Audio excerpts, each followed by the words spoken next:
Alrighty, boys. Another day, another Jose Aldo fighter showcase. We just literally used Aldo.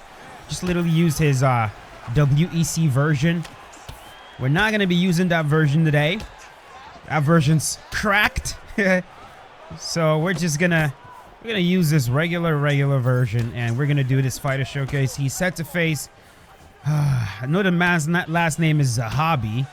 His first name eludes me, but that's who he is fighting. A kick. There you go. You guys are gonna notice that I am giving ground a lot more than I normally do. I'm just trying to see if I can encourage more of my opponents to try to move forward.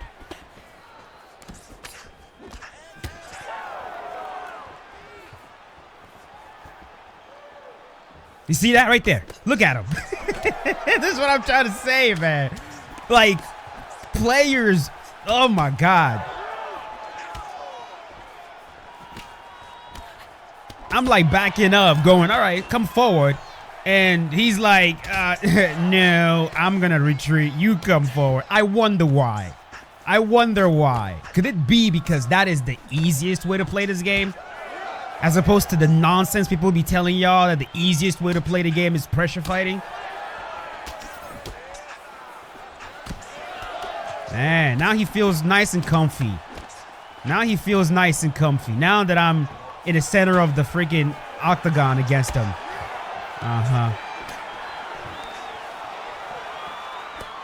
Yeah, come on. Come on.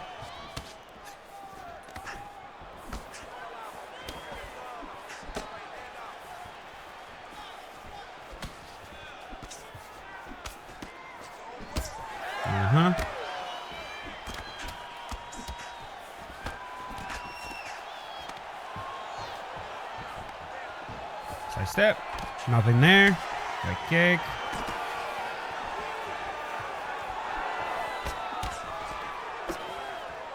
Nope. Kick again.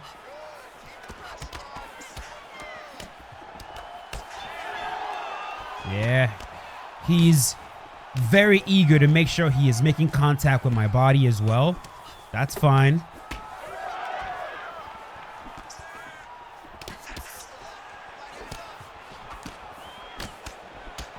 Yeah, very eager to make sure he's hitting my body. That kick.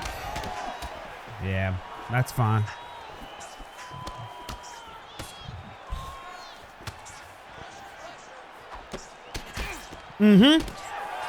Nose is nice and busted up.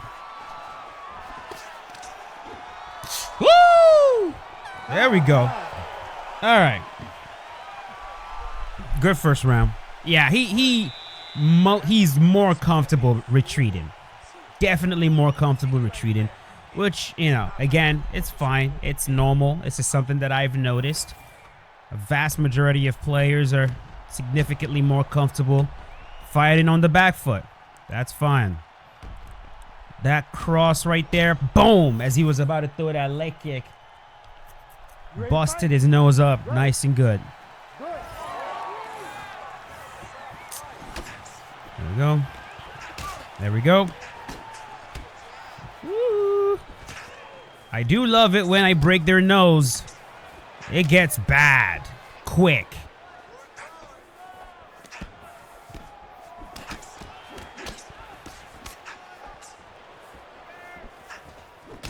Yep.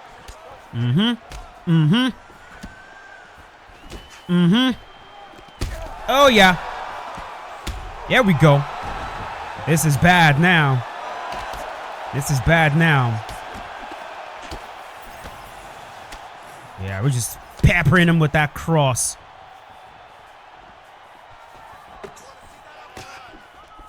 Yep. Right kick. Honestly speaking, guys, this is where it gets really difficult. And I am going to do exactly what I said before. I will not force a finish. There we go. I will keep kicking his legs, busting him open. I will not force a finish. If it happens, it happens. If it doesn't happen, that's okay.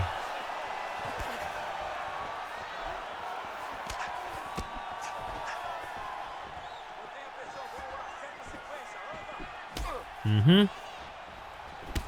Mm-hmm.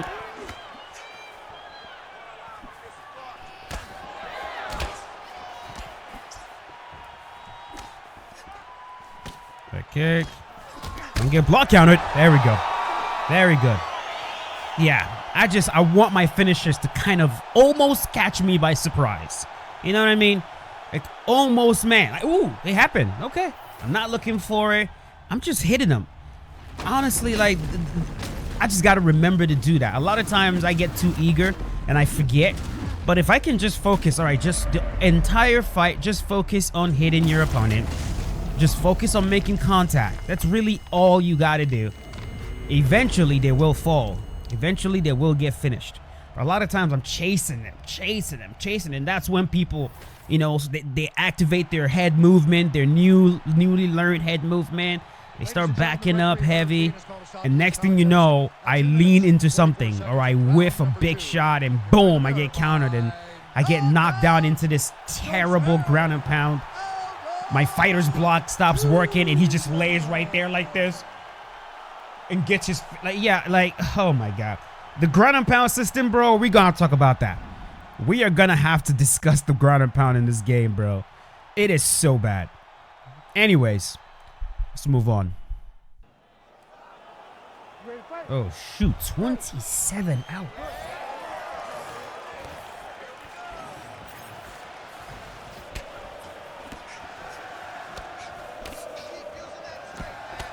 What? Rami a butt? What the heck kind of name is that, bro?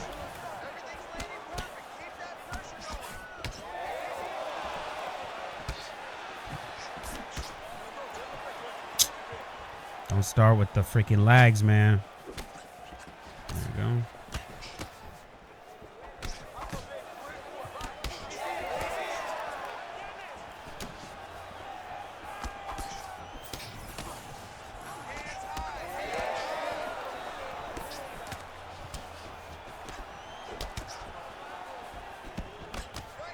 Okay. Doing a good job of using his sidekicks.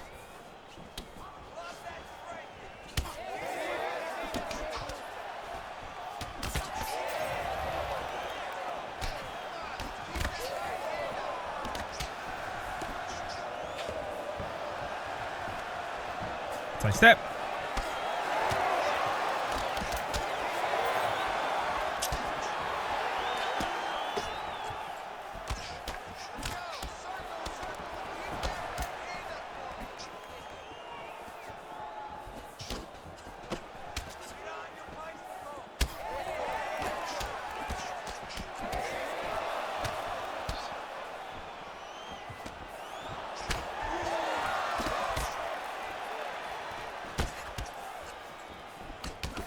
Oh, so I just forgot that. Sorry, I wasn't talking too much.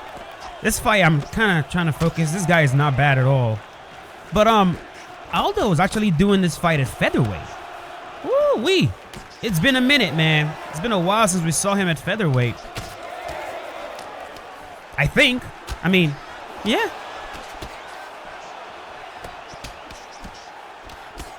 I think I saw an interview where Aldo was kind of mad. He sounded very, very annoyed. And he was talking about how the entire division needs to be very scared. Romero sent it to me. And I'll say, bro, kind of worries me a little bit. Anger and emotion does not win fights, man.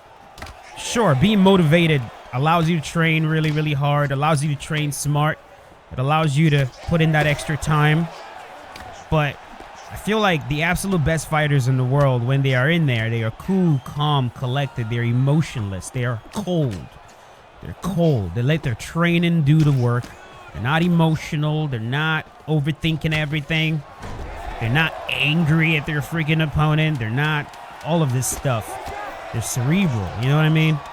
And I feel like this is a huge thing that sets someone like John Jones apart from, you know, everybody else, right? It's like, he'll spend, you know, months, you and him having a massive rivalry.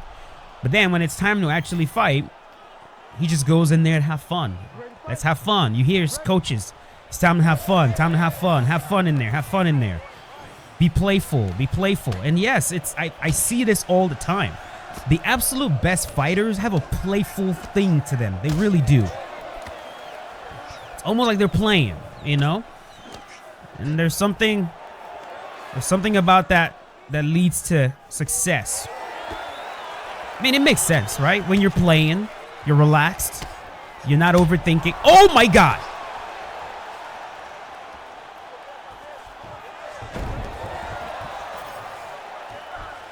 There we go.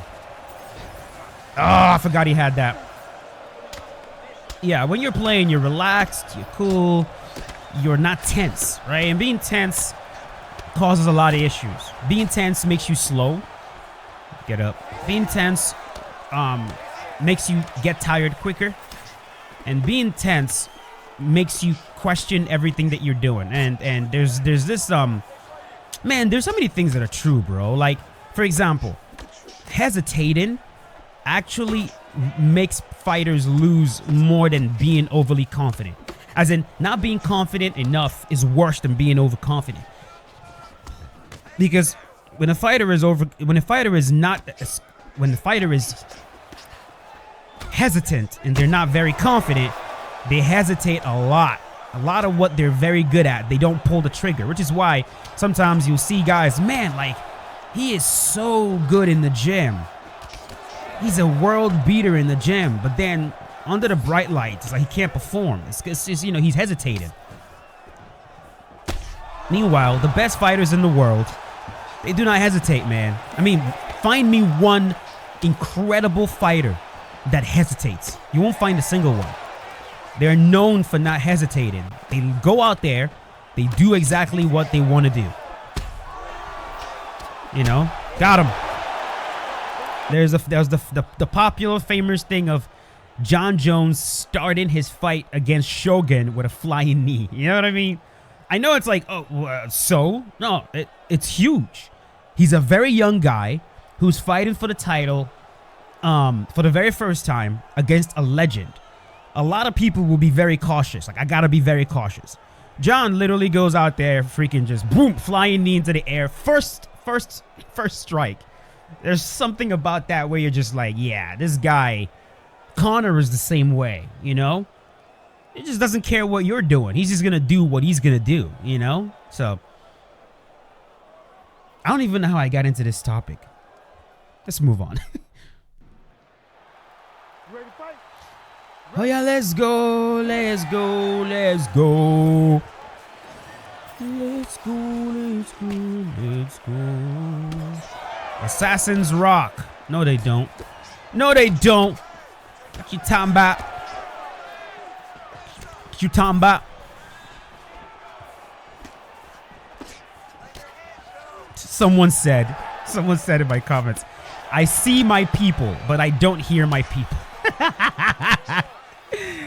Oh, y'all are so funny, man. I see my people, but I don't hear my people. Who do you hear?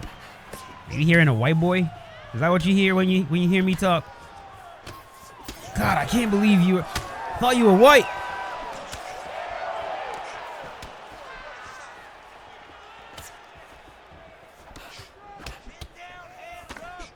My kick.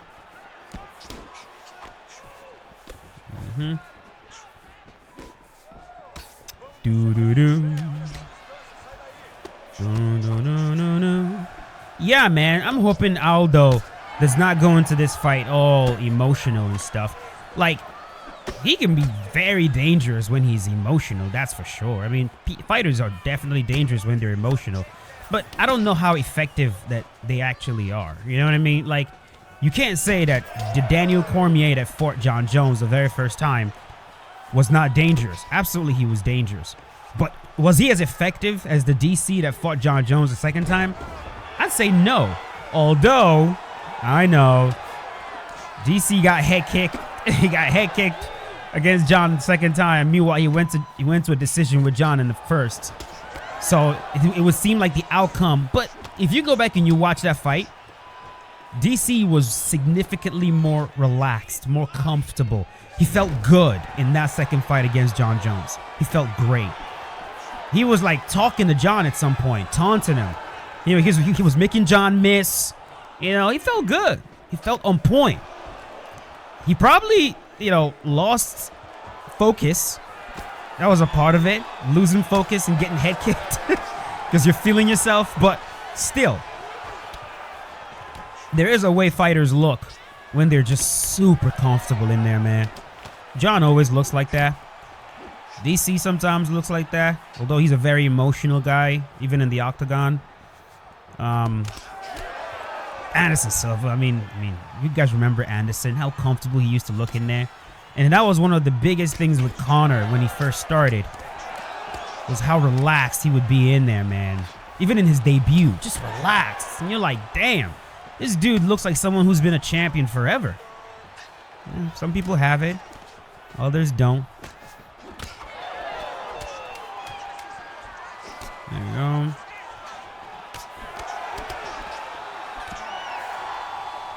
Man, and knowing all that, could you imagine the feelings Jose Aldo went through after losing to Conor McGregor? First of all, the lead up to that fight, the build up was insane. It's like the most pressure Aldo has ever been on, going around the world, having to deal with Conor and the Irish people, like, bro. And then, okay, it's time to fight him. All right, you're so eager. You're so eager to hit this guy. You know what I mean? Meanwhile, he's over there nice and loose and relaxed. He's going, let's go, boy. Let's go, boy. Literally before the fight starts, Conor is like, let's go, boy. Let's go, boy. He's like calling you boy. And you're like, bro, oh my God, referee, get out of my way. I can't wait to freaking smack this dude. And the referee says go. And you're like, here we go. I can't wait to get my hands on this dude. You go to throw a punch, and next thing you know, you're waking up. And you're like, what the hell just happened? And then you watch it back, and it's the most beautiful shot you ever saw. On you! Ah!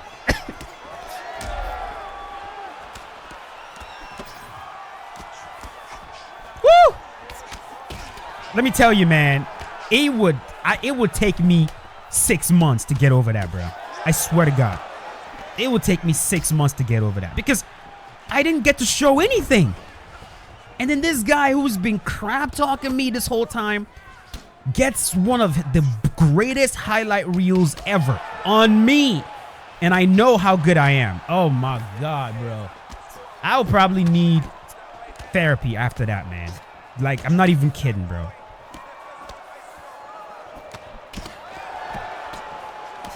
And then, of course, the fans. Jesus Christ. Yeah, Aldo, what he endured with that fight. What he endured with that fight, man.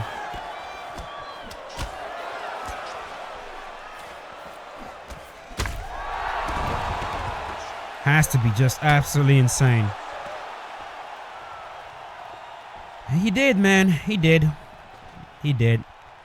And of course, I feel like that fight was a huge part of why he decided to like do something about his boxing. I mean, he's always had good hands, but you know, after that fight, you really got to see Jose Aldo's boxing take a huge leap forward. There we go. Nope. Ba-ba-loom, dum, dum, dum, dum.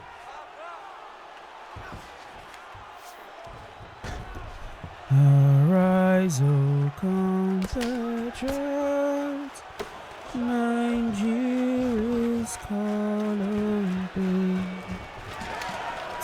serve our father's land.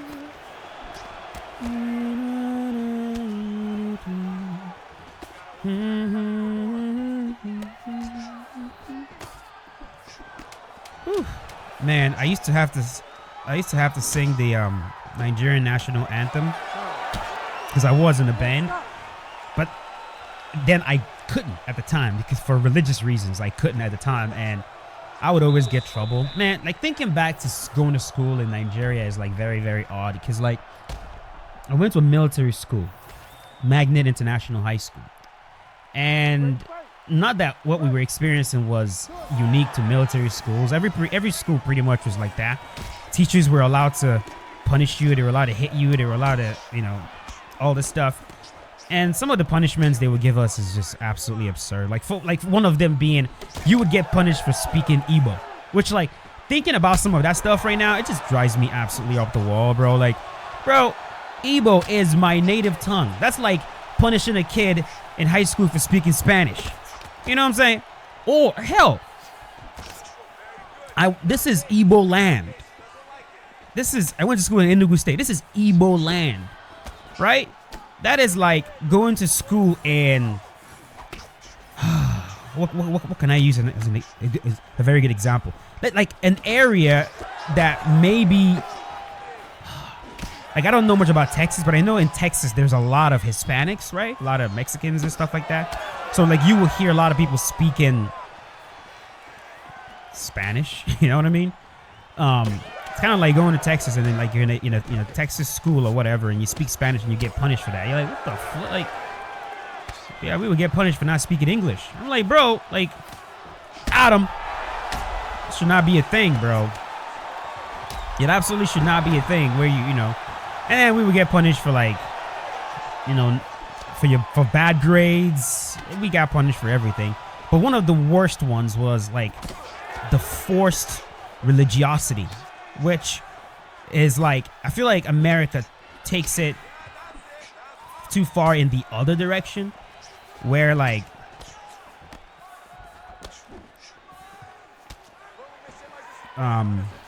but yeah, it's like you'll be forced to close your eyes during prayers. I'm like, bro, and then the teachers will walk around, like, every morning before school starts. We would all line up. And do morning worship. Morning worship, it entails praying, singing to God, freaking singing the national anthem, doing the Pledge of Allegiance, and then you go to class every single morning. Now, I could not engage in any of that, even though I was in the band. I could not engage in any of that because, for religious reasons, oh my goodness, he got me. I'm talking way too much, I think. Hey, boom, boom. And the teachers would literally walk around and he would go, close your eyes. Doing the prayers, close your eyes. This guy, we used to call him Mantisa. Our math teacher, his nickname was Mantisa. Got him. Mantisa walking around talking about Chisum, close your eyes. And I almost asked him one time, bro, how do you know my eyes are open? Huh? Shouldn't you be closing your own eyes, goof? This guy would always, like, single me out, bro. He would always single me out. Freaking Mantisa. Got him. There we go. Man. Like, looking back, bro, like, there's so many things that I did not get as good as, like math, for example. We had terrible math teachers, man. Terrible math teachers. One of these days, I'm going to sit down and tell you guys, like, a lot of these stories. And then we had a science teacher we called Maybe. His name was Maybe. His nickname was, we would give our teachers, like, nicknames. His was Maybe, because this guy was all about, like, the word maybe. Maybe the earth is flat. Maybe the earth is round. I'm not even kidding you. Literally everything this guy would try to teach us. Maybe this, maybe. And we would always be like, bro, which is it? What do you mean maybe? You're supposed to be the teacher. You should know. Like, what are you talking about? Maybe. Maybe water is H2O, or maybe it's not. I'm like, geez, that's how we would just call this guy Maybe. And then we had another guy who was the vice principal at the time, who at the time was also our English teacher. He was at one point the history teacher. Yeah, he was English teacher, history teacher, and something else. This guy would always show up drunk. Like, drunk out of his mind. Like, to the point that he's, like, falling over the table, and we would have to help him up. Oh my God, man.